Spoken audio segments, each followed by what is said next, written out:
people still arriving. But as they do, and because we have, as with most events, a hard stop to allow other people to come and use this room, I'll make a start. So welcome to this side event on human rights of migrants in transit and the need for independent monitoring. My name's Laurel Townhead, and I'm the Interim Director and Human Rights and Refugees Representative for the Quaker United Nations Office, the Geneva representation of Friends World Committee for Consultation, and it's my role to welcome you to this event co-organised with Human Rights Watch, the Border Violence Monitoring Network, and the Global Detention Project, and with thanks to OHCHR for their collaboration too. I'm glad to see so many of you in the room and online as well. And thank you for taking time to join this conversation. Some very brief housekeeping. We are recording this session, but we will only use in the future to share any presentations that are made and not the question and answer session to allow for a freer flow during that. My colleague Kaya and our colleague Nicola from Human Rights Watch may take photos. Nobody else is supposed to take photos in the room during the session. So if you see them taking photos, thanks to both of them for that. And we have some speakers online. In order to be able to hear them in the room, you'll need to use the earpieces and turn up the volume. It's not broadcast into the room. So that's the housekeeping. At the Quaker United Nations Office, our work on migration and refugee protection is focused on upholding the dignity of all members of our human family, regardless of the borders that they've crossed or sought to cross, or the reasons that they've sought to cross them. And we see the opposite of this in the world. We see widespread dehumanization and its consequences in a global pattern of deaths, torture, and other grave human rights violations at international borders. We've joined with others in civil society to call for the Human Rights Council to urgently respond to this situation by establishing an independent international monitoring mechanism to investigate these violations and contribute to accountability. And we're here today to talk about how independent monitoring can contribute to prevention and accountability, including what the role of the Human Rights Council could be in strengthening that and moving forward with a potential independent international mechanism.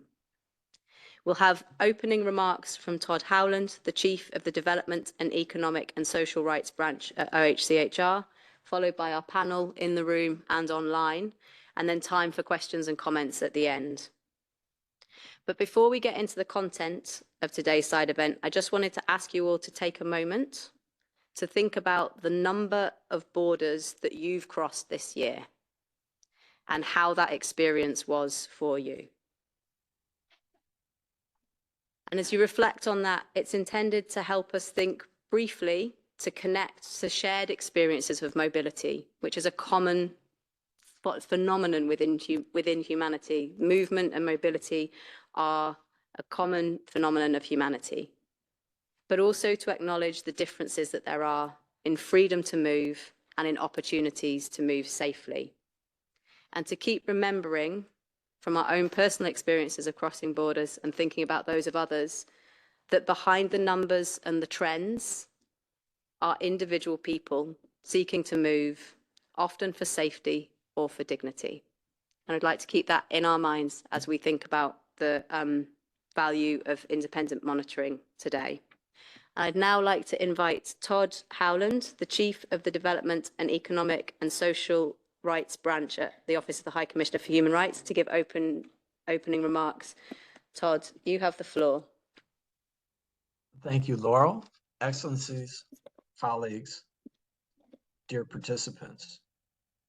I would like to thank the Quaker United Nations Office and Human Rights Watch for organizing this side event to bring continued attention to the human rights of migrants in transit. The topic that we discuss today, human rights monitoring, is a critical aspect of the protection mandate of the Office of the High Commissioner for Human Rights. It is a real pleasure for me to participate in this conversation about the relevance and necessity of independent monitoring in the context of migration. Human rights monitoring is not an abstract exercise. It is a very concrete tool at our disposal.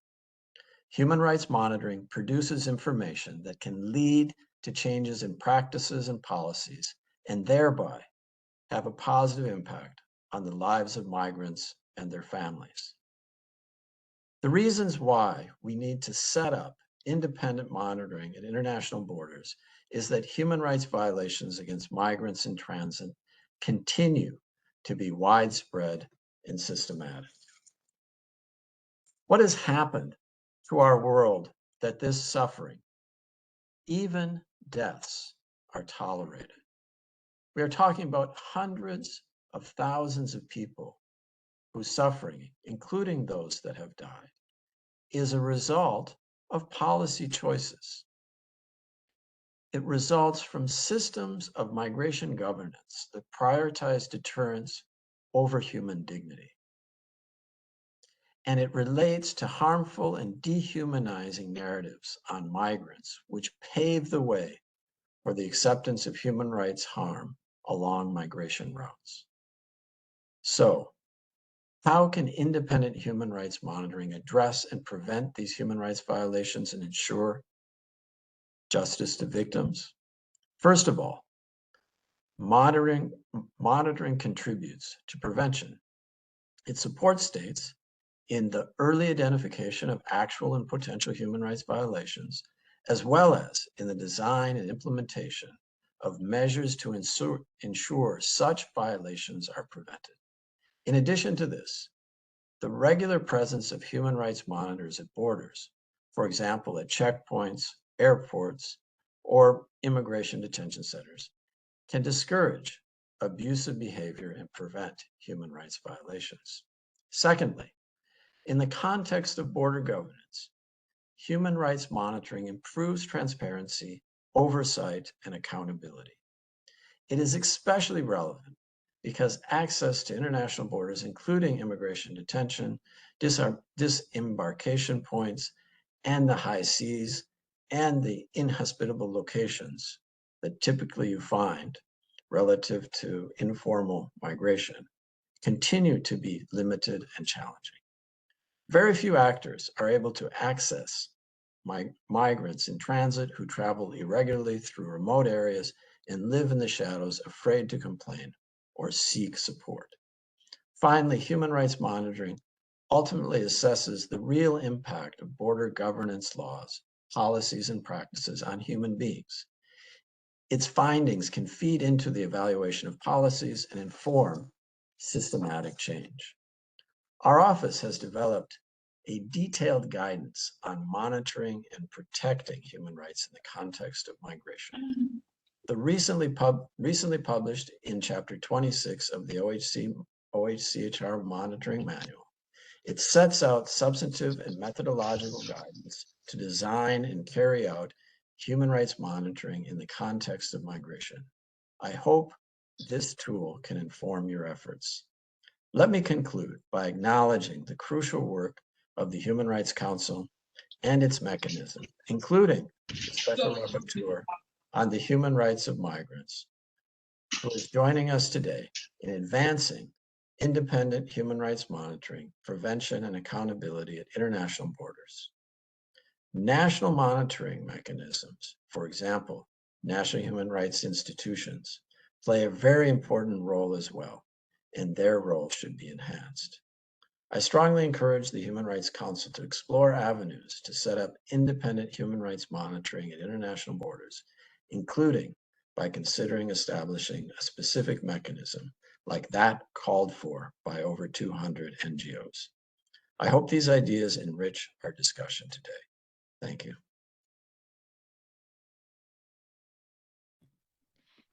Thank you very much, Todd, for those opening remarks and for setting the scene for our panel so well and introducing the work that we're going to look at throughout this around those who are already involved in monitoring, as well as what we think needs to be done to supplement that in the face of continuing tragedies, continuing human rights violations on the scale that you've talked about. So I'm going to turn now to our panel. And our first panelist is Abdulaziz Mohammed. who is an Advocacy Fellow at the Global Detention Project and Martin Ennals Award Laureate. I want to ask you, Aziz, based on your lived experience, your personal and professional expertise, what do you see as the value of monitoring an investigation? Thank you, Laura, and estimate panelists and dear colleague, for the opportunity to address the crucial, issue that it's a human right of the migrant in transit. And I think this question, it's pretty much relating to part of my personal experience, but as well as what I'm really advocating for almost, I think, 11 years. To have a monitoring system and equal right for the migrants. As someone who has lived through the harsh reality of migration, I have witnessed as like a firsthand, experience of the absence of oversight and the accountability that can lead to several abuses. So if we look at what is happening today, migrants in general in the transit often extremely vulnerable, including they are exposing them to a danger condition and arbitrary detention, arbitrary arrest, and victim of the trafficking, threatened from the traffickers, and lack of the basic, access to, services such as water, health care. These are all elements that subjected them to be vulnerable. And not only to be vulnerable to, in their journey, but also to be vulnerable for the traffickers to track them down, because it's offer more opportunity for the traffickers to involve. And there, when we see the role of the smugglers, it's not really slowing down, but it's just going. The numbers is really getting high. What we see today, the monitoring. The independent monitoring mechanism and the investigations are most importantly needed today in our world. And if I could look into my personal experience, as someone who has lived through this for almost, I think, a handful of years in detention centers, where I have seen that most of my friends we were detained together, thousands of others in places like Manus Island and Nauru detention center. These detention centers are run by Australian, governments, and it's really located in places where out of sight, out of mind, that no one knows exactly where we are. And it's not only the human rights system, but also ourselves as migrants. We don't even know where we are exactly. That's the first thing. And second of all, we also have seen that there is a lack of the monitoring, mechanism at the time. And we felt that lack of monitoring mechanism because we have a few lives that have been lost, in which it's preventable. And we also have witnessed that, NGOs or human rights delegation were not given an access. Journalists were prevented from entering, to visiting the place.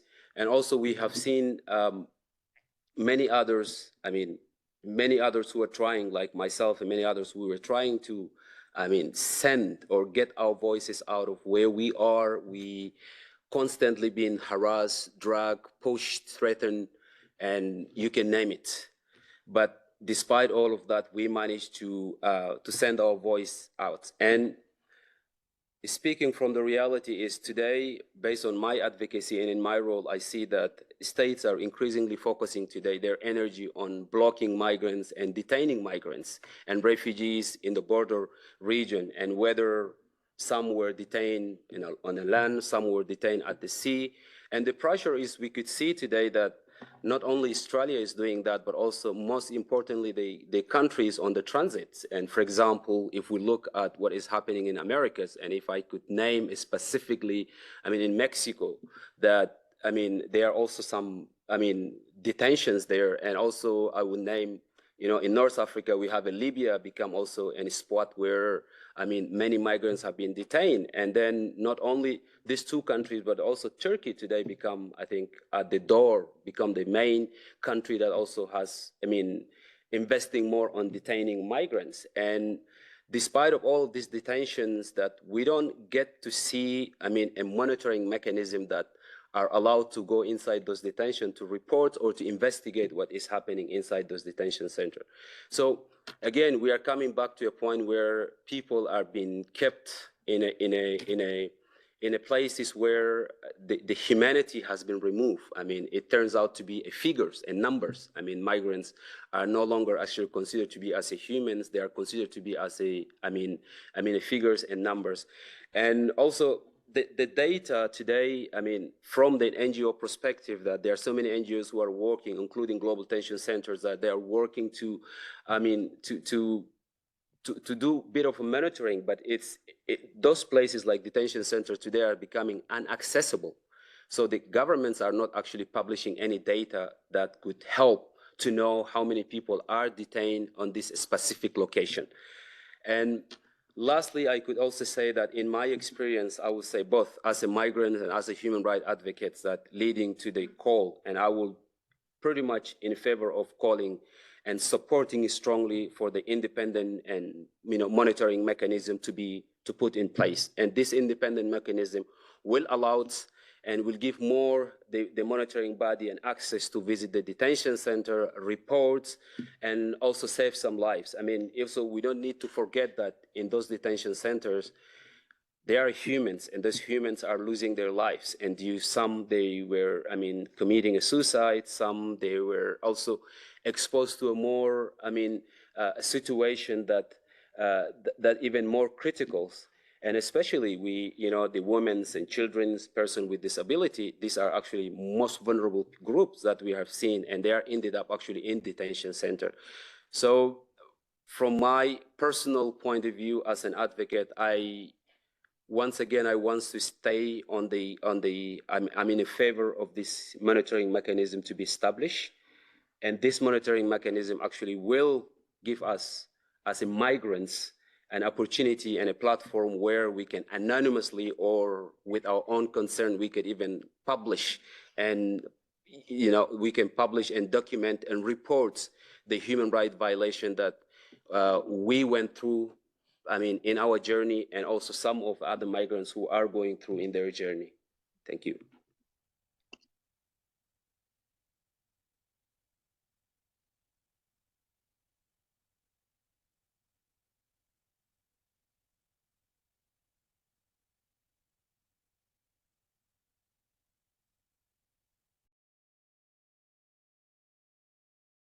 By NGOs, but also an independent monitoring mechanism, an international independent monitoring mechanism can play in bringing things back into sight and back into people's minds and creating spaces that can be a channel for the voices and experiences of those who are facing human rights violations and abuses.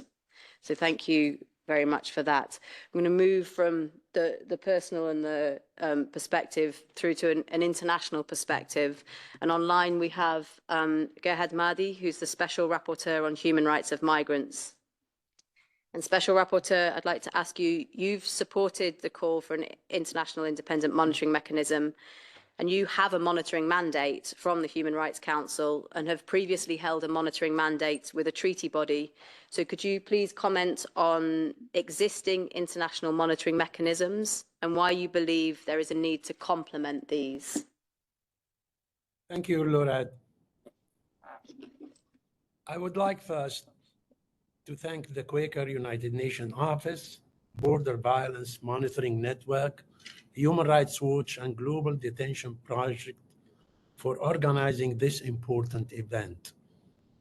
Migrants are often exposed to severe human rights abuses and violations along their migratory journeys, especially when in transit and at international borders, which exacerbate their pre-existing situation of vulnerability, including those suffered in their countries of origin. Figures on migrants' death, missing, and disappearance have reached new historical highs. Hate speech, incitement to hatred, and violence against migrants become prevalent on digital platforms. Evidence shows worrying pattern of racist violence against migrants at international borders, pushback, police brutality, ill treatment, denial of access to territory and/or access to asylum and other protection, criminalization of irregular migration, precarious conditions in receptions and detention facilities, denial of access to basic services, impunity for crime against migrants committed by law enforcement or non-state actors, and lack of access to justice for migrant victims and their families. As you know, 8 of the human rights treaty bodies may, under certain conditions, receive and consider individual complaints of alleged human rights violation. In order for the body of experts monitoring the treaty to consider alleged human rights violation, the complainant need to detail the steps taken to exhaust domestic remedies up to the highest available instance in the states concerned. Different from the treaty bodies, charter-based mechanisms such as the special procedures do not have such a requirement to exhaust domestic remedies. Within the special procedures, my mandate, along other thematic mandates, often received submissions concerning alleged human rights violations and abuses of migrants and refugees in transit and at international borders, both on land and at sea. We have repeatedly raised our concern with states condemning these patterns of human rights violations.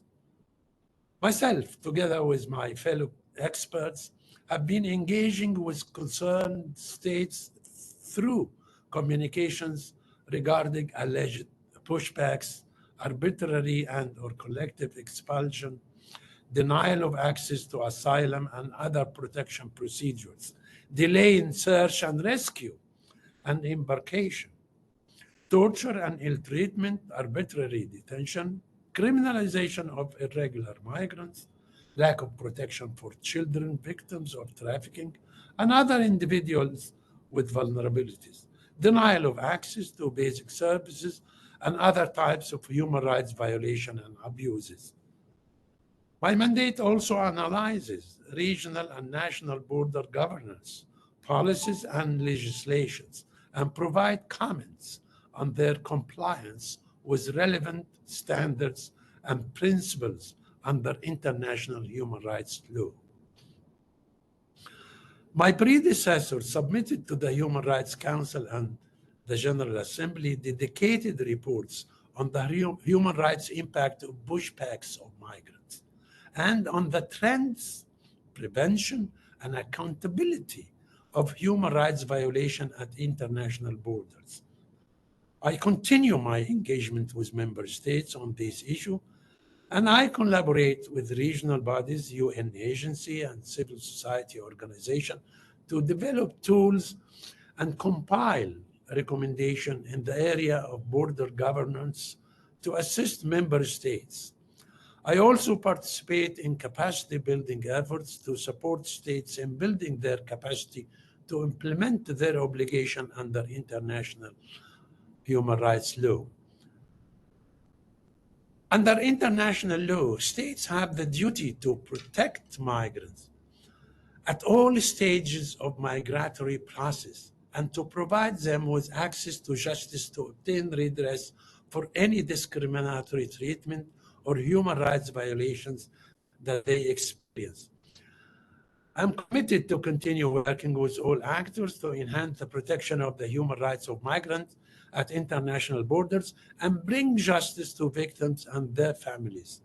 In the meantime, given the increased pattern of human rights violation and the historically high number of migrant death and disappearance at international borders, and in the absence of effective and independent investigative mechanism, incidents of abuses and violation are way too often not investigating promptly, thoroughly, and independently in a sense of hopelessness, helplessness, and injustice. I believe it is crucial to strengthening the monitoring and investigation work at the international level to address impunity, ensure accountability, and prevention. There is an urgency to establish an independent international monitoring mechanism to investigate into all human rights abuses and violations against migrants in transit, including at international borders. This dedicated mechanism could enhance the capacity of the international human rights mechanism to investigate and address human rights violations against migrants in transit, hold perpetrators accountable, provide victims with effective remedies and redress, and prevent further violation.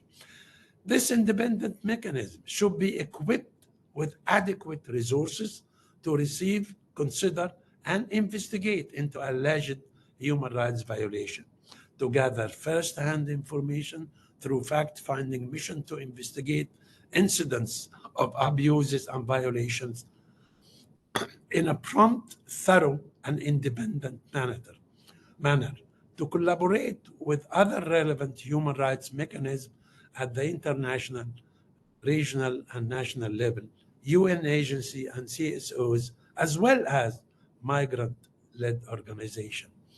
In the process of establishing such mechanism, the involvement of expert organizations, including civil society, in the development and delivery of such monitoring mechanism is fundamental to ensure the independence and efficiency of those processes and to improve access to justice and accountability for human rights violation of migrants.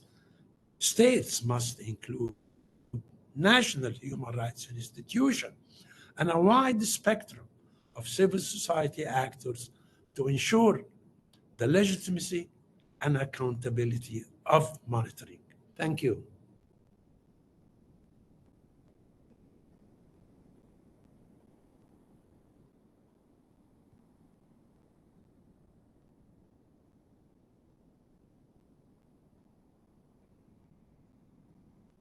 And of the need for additional mechanisms to ensure prompt, thorough, and independent investigation, to provide remedy, as you said, to keep remembering that there's people at the heart of this and to help provide remedy to them. So thank you for that, Special Rapporteur. We're going to shift our attention now from global monitoring mechanisms to those at the national and regional level. I'm going to turn online again now to Joseph Cripps from the Border Violence Monitoring Network and to Desislava Todorova from the Center for Legal Aid Voice in Bulgaria, who are going to split the time between them, I understand. So Joe and Desislava, human rights monitoring by civil society can play a valuable role in bringing violations and abuses to light and contributing to access to justice, as can independent national monitoring mechanisms. Can you share examples of good practices in monitoring human rights at borders? What are the challenges and how can these be strengthened and expanded? And I think we're going to Joe first. Thank you. Thank you, Laurel. And very briefly, I'd just like to say thank you to the Special Rapporteur, especially for his work on the issue of pushbacks. The Border Violence Monitoring Network is a coalition of organisations documenting pushbacks and other forms of state violence at and within borders, including in Europe and the Western Balkans. Through our field-based member organisations and their monitoring activities, we have documented how border zones have become wastelands for human rights, with the use of torture, sexual and gender-based violence, and enforced disappearance being proliferated by state authorities against people on the move with complete impunity. Since 2017, our network alone has documented the pushbacks of over 30,000 people, including men, women, and children, and show how border management policies are characterized by extreme violence. In addition to enduring pushbacks, migrants, refugees, and people on the move are frequently subjected to detention, including in informal or improvised locations like abandoned buildings. Such practices of secret or incommunicado detention are used to facilitate their disappearance before being pushed back across international borders, sometimes even in states of complete undress.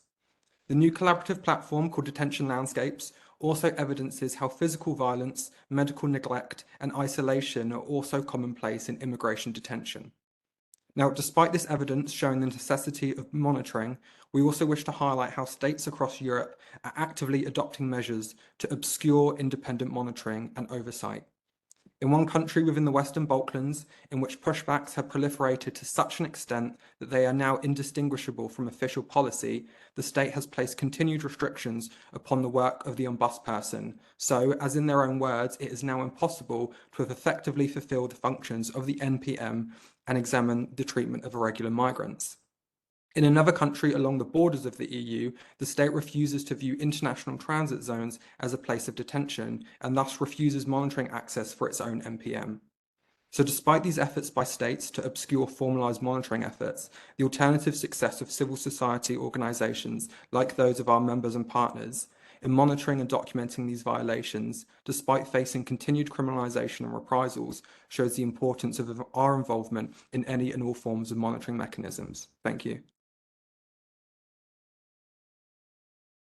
Thank you, Joe. And we're going to turn straight to Desislava now. Dear colleagues, dear panelists, the importance of independent human rights monitoring is even greater today. But the realities on the ground, and I'm speaking as a representative of a Bulgarian grassroots organization, show that we are drifting away from any effective human rights monitoring and accountability mechanisms when it comes down to migrants' rights. And it is not just a drift, it rather seems to be a political objective in the name of reducing the number of migrants, especially those coming to the doors of the European Union. Regarding human rights, we are simply moving in the opposite direction. This summer, Bulgarian grassroots organization recorded a large increase in the reported cases where migrants and asylum seekers faced violent pushbacks by border officials, ended up in a critical health condition, disappeared or died, including children in migration, during their attempts to enter the European Union. Bulgaria is a hotspot regarding migration flows as one of the longest and most complicated EU external land borders. It still remains a blind spot regarding its practices against migrants and asylum seekers.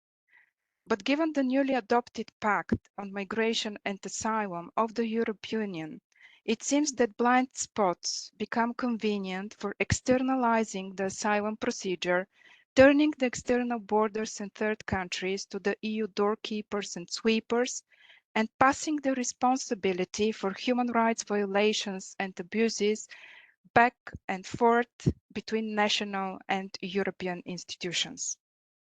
The realities on the ground also show that the existing monitoring is far from enough because it doesn't have any leverage to investigate, legally sanction rights violations, and enforce accountability. And instead of improving human rights mechanisms, the EU drags its feet and envisions no material consequences for human rights violations and abuses. What the new EU Pact offers to fundamental rights is far from enough to respond to the challenges on the ground and change the realities on the ground.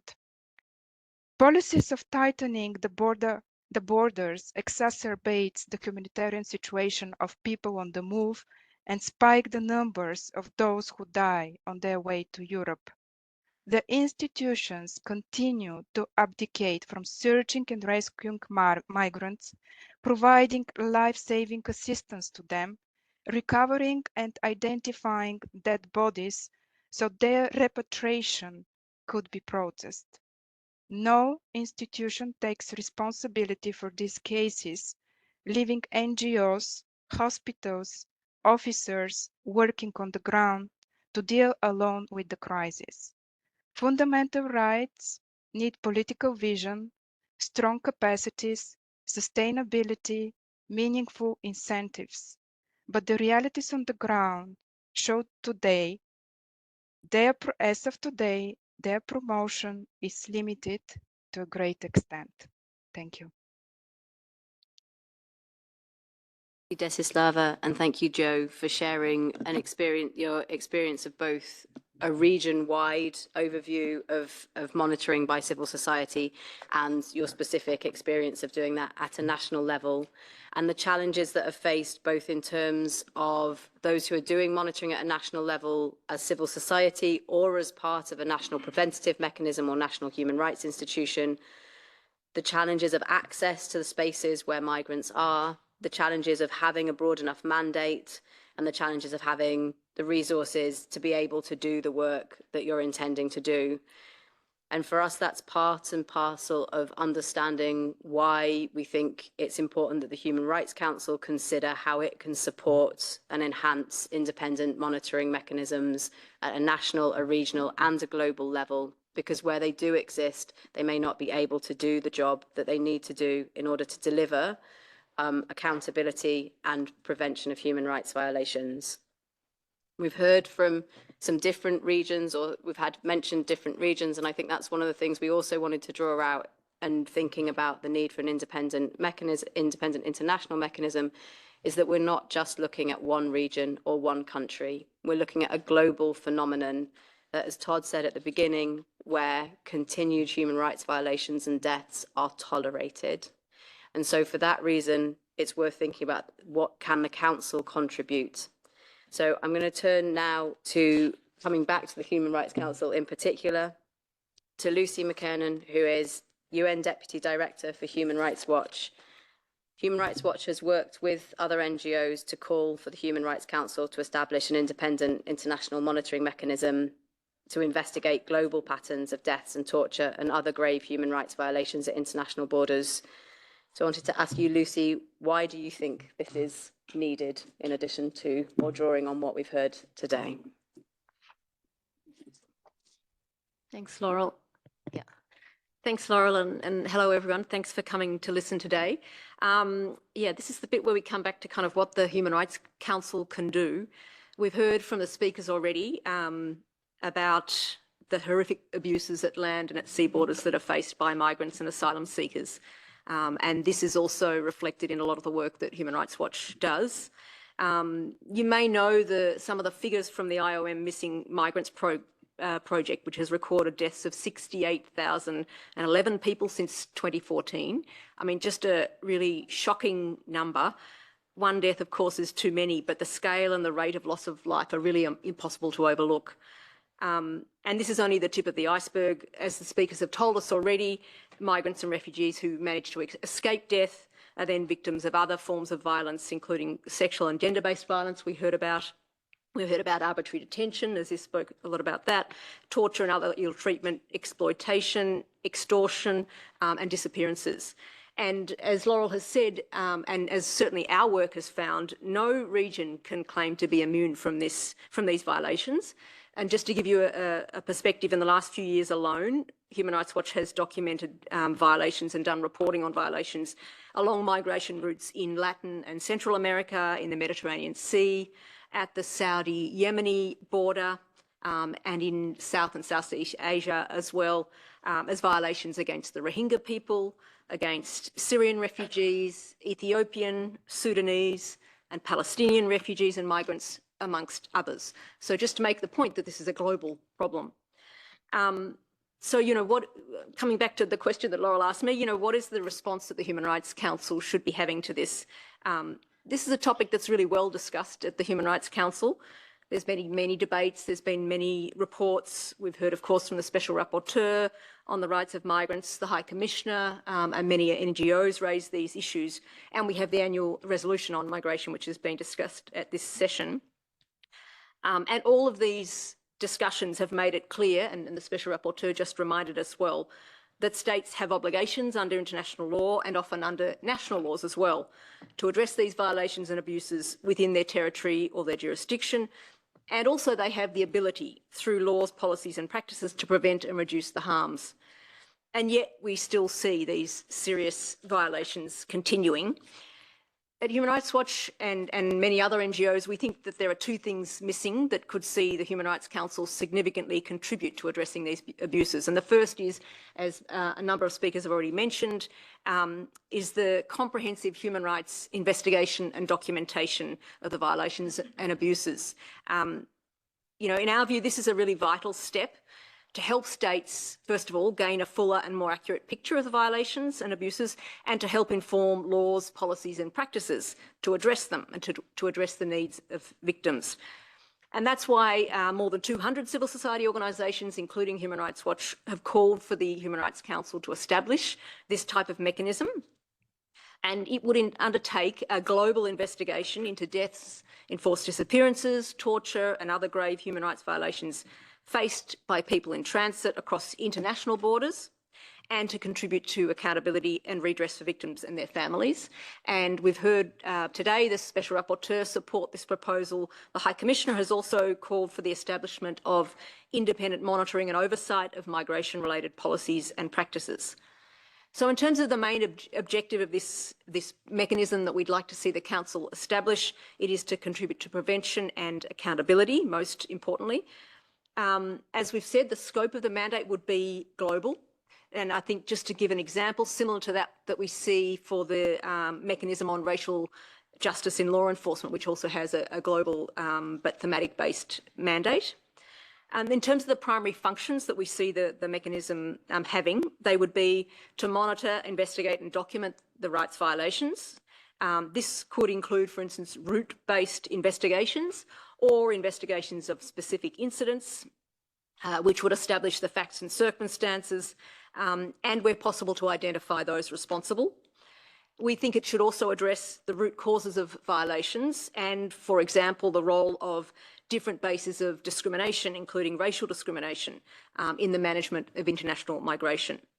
Secondly, it would report regularly to the Council on its investigations and findings, and of course develop recommendations to all relevant actors, and importantly have the input of migrants and their families and affected community members. Thirdly, it would consult, of course, widely with states, as other mechanisms that the Council do, and all relevant stakeholders, again with an emphasis on the experiences and engaging with migrants and their family members and affected communities. And fourthly, it would make recommendations to strengthen prevention and accountability. And this would include analysis to identify specific policies and practices that create or that exacerbate the risk of deaths or other violations. And the body could also make recommendations as to remedy for victims and how to overcome, more generally, a climate of impunity surrounding these violations. And I had 4 points that I wanted to mention, but Aziz and other speakers really highlighted for me that there's another really key function that we need to highlight here, and that is that this mechanism could be a point of contact for migrants themselves, who are often unable or afraid to speak out, or worried about how speaking out might impact their migration and refugee status. And so it would also be an avenue to have their voices heard, to have their experiences shared, and to give them visibility. So I wanted to add that. And so I said before that there were sort of two things that we saw as missing. One is this body to do this comprehensive documentation and investigation. The second really important part, of course, is the political will. And so now it's really up to states, to you, representative states here in the room and those not here, to adopt a Human Rights Council resolution which establishes this investigatory expert body that would finally ensure the respect, protection and promotion of the human rights of migrants through justice, accountability and redress. Thank you. Thank you very much, Lucy, for bringing together what's been shared so far and bringing it back to this room, to this building, to the things which are happening here, the things which those in the room and online are working on, and for mentioning again the need for political will to address what Todd referred to in the opening as the emphasis on deterrence over dignity, and how we can foster and support political will to shift that back to a prioritization of dignity over deterrence. So we have some time now to hear from those of you in the room or online. So is there anybody who are there any questions or comments that anybody would like to raise from the room? So I see Luxembourg first. Luke, you have the floor. Thank you very much, Laurel, and many thanks to all the panelists and the organizers of this event. As you've reminded us quite correctly, there's over 200 NGOs that have called for the establishment of such a mechanism, and not just recently. This has been a call that has been echoing and reverberating around the room 20 for quite some time. We've picked it up, I think, in June of last year, and were slightly disappointed that it did not get more traction at that moment during the discussions with the Special Rapporteur. It came back also during the intersessional meeting with the Special Rapporteur, and I think a number of states could take at least make their position more explicit about it. As you've said quite correctly, this is a question of political will. I think at the heart of it, it is a question of seeing migrants as human beings, as rights holders.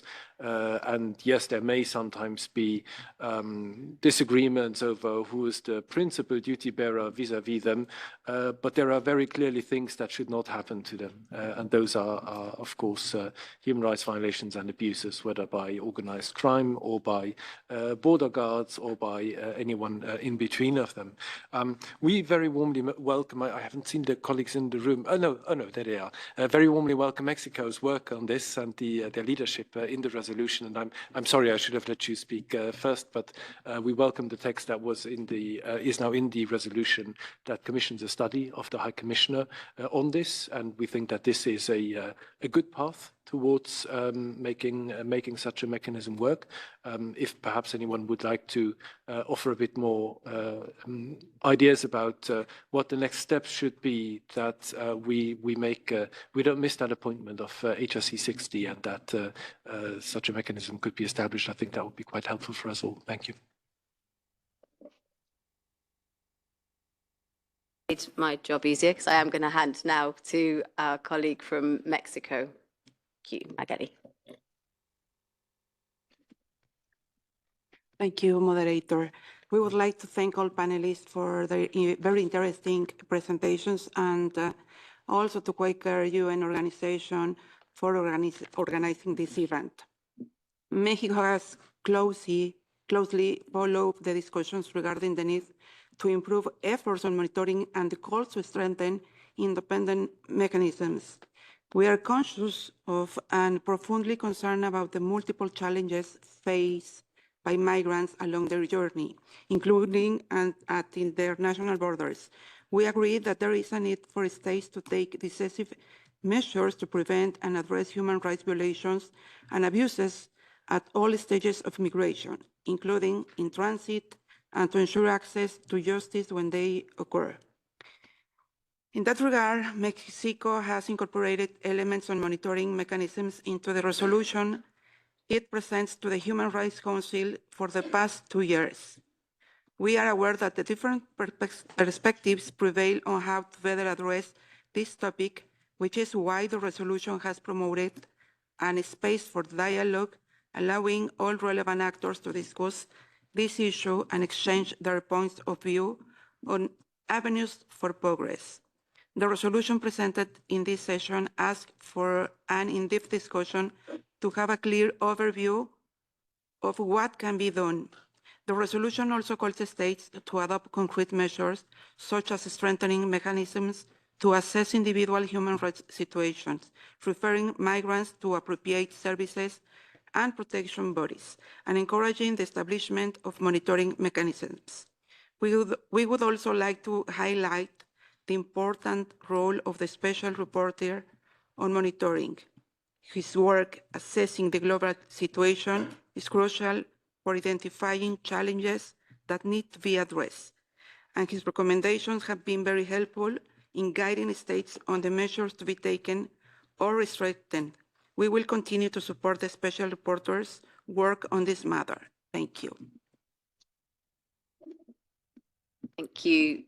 Thank you very much, Magali, for drawing the attention, as Luke from Luxembourg did as well, to the resolution that's before this session of the Council and the opportunities that that provides to further conversation about monitoring mechanisms, recognising, as you have seen in your leadership of that resolution, that there are different opinions on how far on how ready states are or how far states feel that the Council can go on that, and that the resolution, through both its request for a study from OHCHR on monitoring mechanisms and the intercessional panel that it requests, provides space for further information and analysis and further dialogue around this. So thank you for that. I'm going to give the floor now to Panama, Grisel. Thank you so much, Laurel, and good afternoon, everyone. Thank you so much, first of all, to the organizers of this side event, and especially the panelists, for sharing your insights, your inputs. I think that also is valuable to have the involvement of those that have suffered all these challenges and consequences, to have their perspective. Also, I find it very useful to have this space, although I think that 1 hour will not be sufficient, but also to have a better understanding where this idea comes from, because we have been hearing, especially from the group of civil society, campaigning about the establishment of this mechanism, but also to understand the rationale of how this mechanism will look like. And I especially want to thank you, Lucy, because this is something that we have been asking ourselves about, and I think that, well, this is important to continue the conversation within the Council and at the margin of the Council. We, of course, I think that we have mentioned in other occasions that we have doubts regarding the establishment of the mechanism, but maybe I would prefer to just focus on 2 questions. The first one is, for example, why to have a separate mechanism rather to strengthen the capabilities of the Special Rapporteur?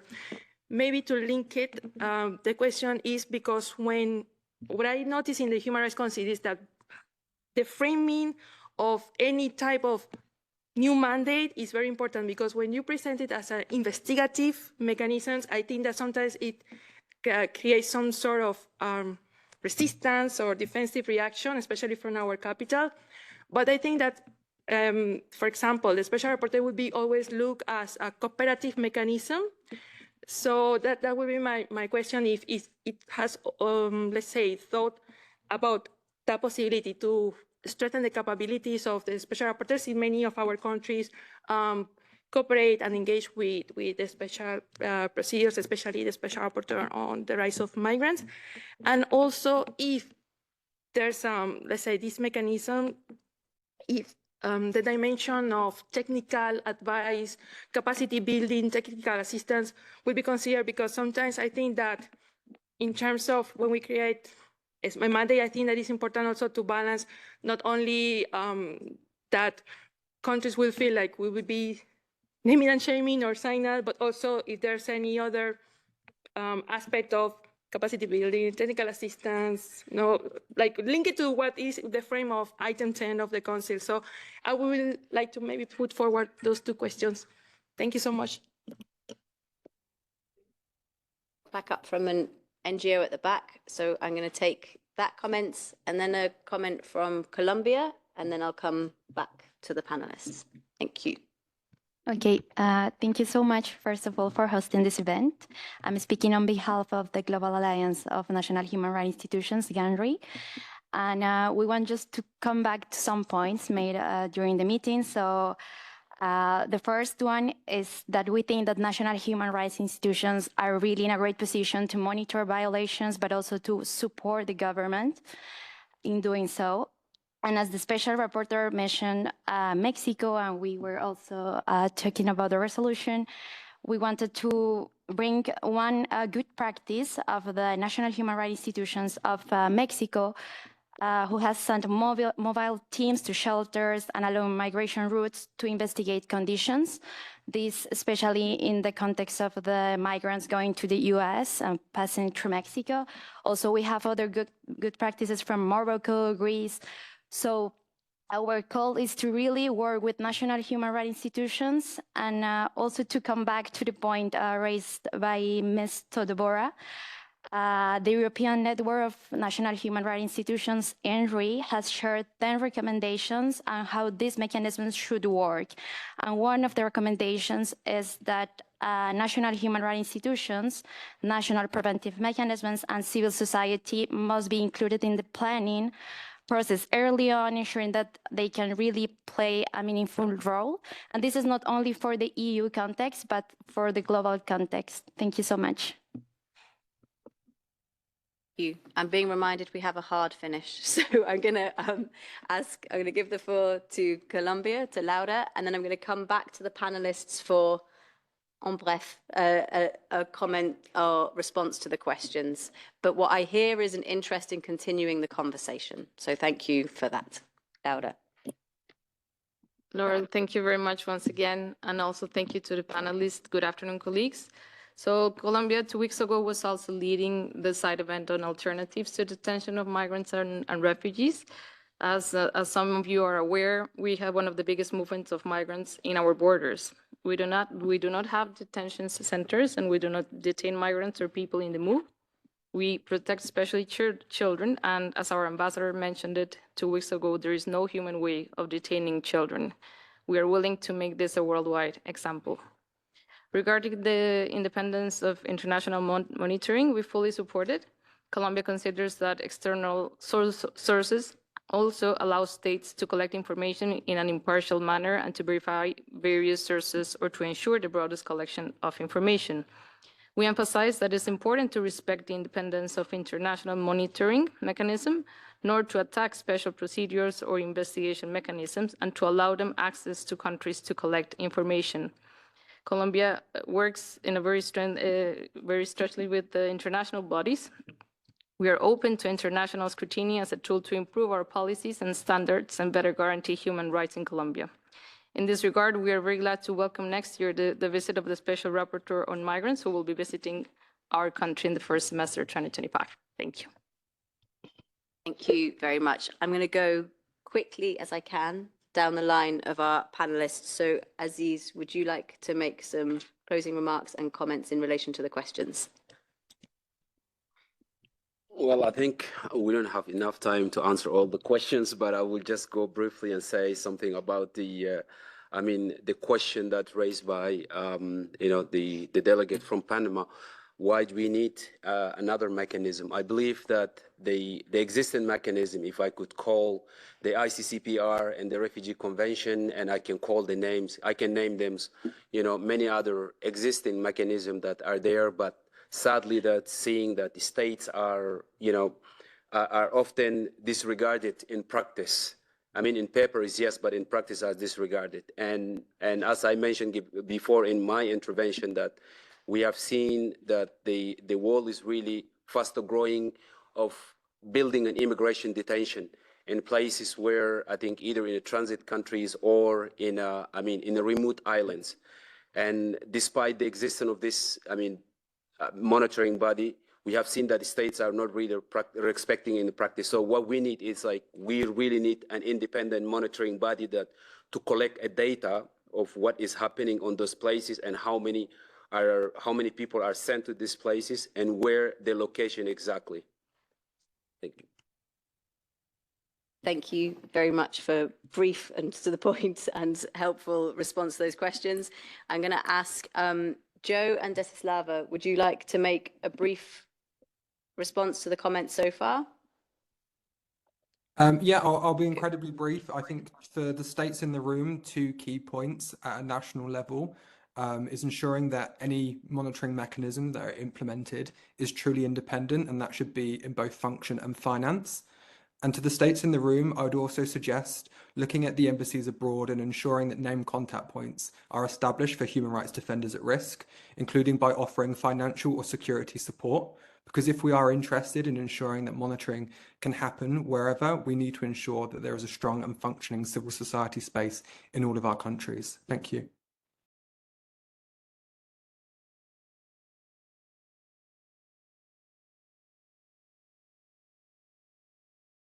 Sorry, can you hear me now?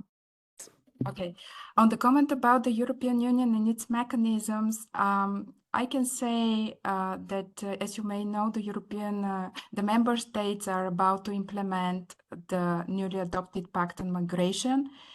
And until now, the realities on the ground show that the civil society has not been included in a meaningful way. And this deepens the disconnect between the realities on the ground, the civil society on the one hand, and the policy making on the other hand.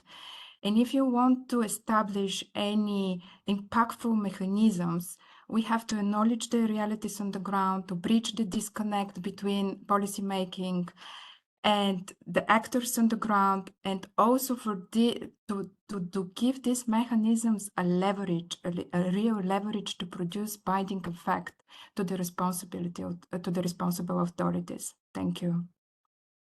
Thank you so much. And we really have to wrap up because we have other people coming in for their event and we don't want to crash their time. So I'm very sorry to the Special Rapporteur and to Lucy to not get your responses now.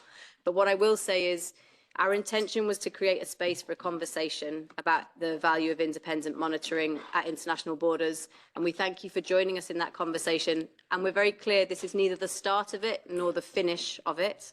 And so we will continue to be in contact with you, to continue to work together and to use those stepping stones that are created, hopefully through the resolution led by Mexico, for both a study from the office on monitoring in the context of migration and also for an intersessional panel to discuss this further.